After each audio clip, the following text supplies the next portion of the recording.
but I've always loved Jaguars. When I grew up, couldn't afford one, had MGs for years, and finally got to a place in my life where I can afford a Jaguar, and I bought a fairly modern one. Had that for several years, replaced it with an even more modern one, and at that point I decided I wanted an XK. This is my 1958 Jaguar XK 150 fixed head coupe.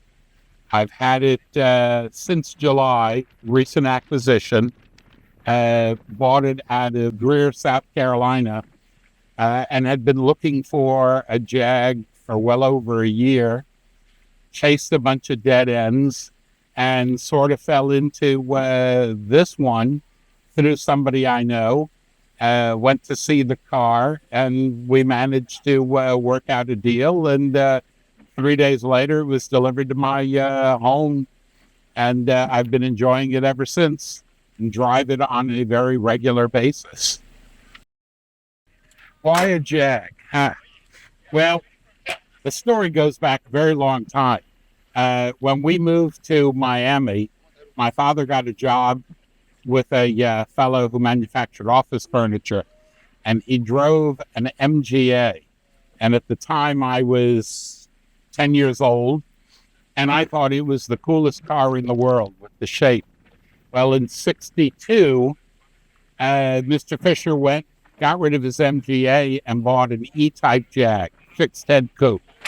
And that was the end of the world. That was the most beautiful car I'd ever seen, with little toggles on the dashboard. It was just an unbelievable car.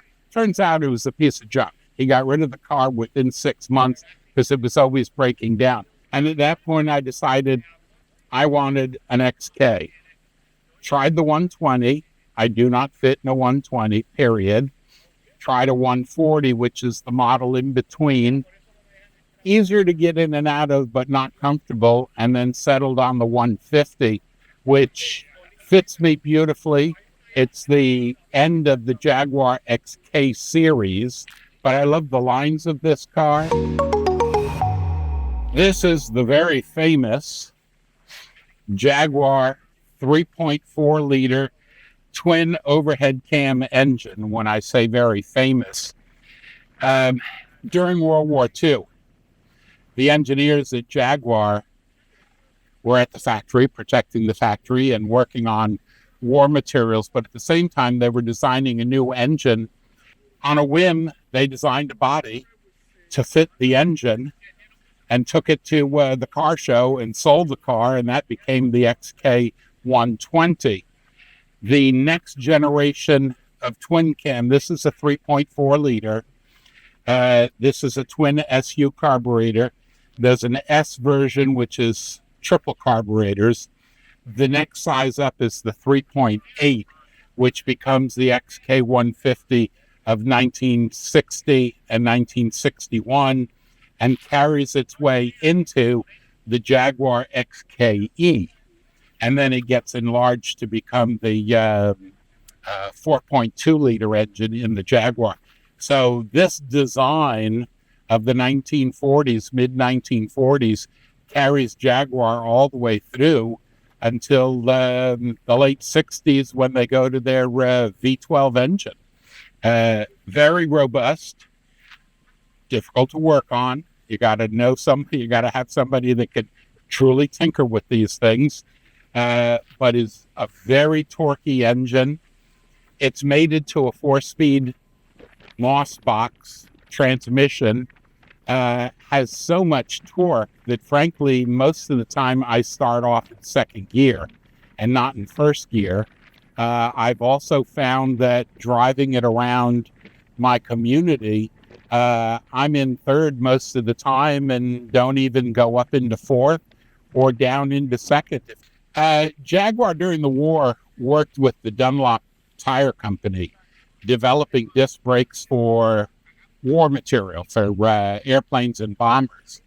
They then took that technology that they were developing for the war effort and started to combine it to put it in their automobiles.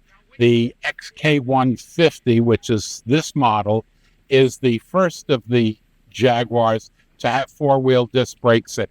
From this point forward, all Jaguars have four-wheel disc brakes, and it is a development that came out of World War II.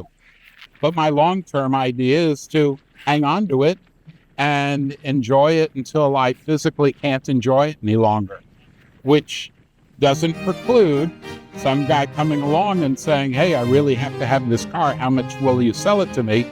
And if we come up with a good price, it's out the door.